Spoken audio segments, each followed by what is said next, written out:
тәтем қолына сноуборд алыпты. Сноубордқа мінбепті, иә?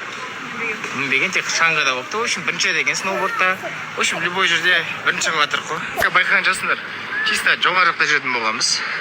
Сондай болыптыр. Настроение қалай болыптыр? Главное, аман шықсақ болып деп тұр екен. Қазір скоро шақырып, ойбай, аяғым демей. Аман есен шықсақ болды деп тұрмыз. Сол, күтіңіздер.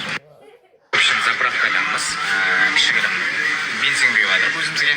Менікі 95-98 бензин құйып жатыр. Сен қай бензин құйып алдың? Ал?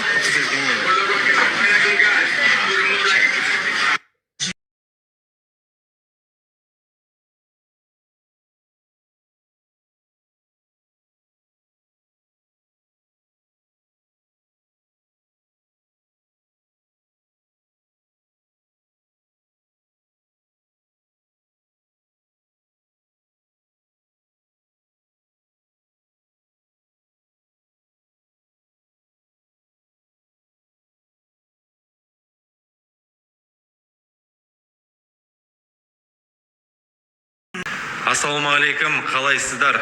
Инстаграмды ашып қылсам, көп адам Мұсаның историясын жіберіпті, телефонға жауап бермейді, анау-мынау деп.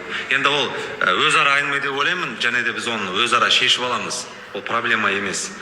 Касаемая жабылып кетті, жабылып деп жатыр екенсің. Мұса, мен ешкімге жабылмаған бауырым. Мен ондай шакальтету, бірдеңке деген әңгімелерді өзім қолдамайтын адамын.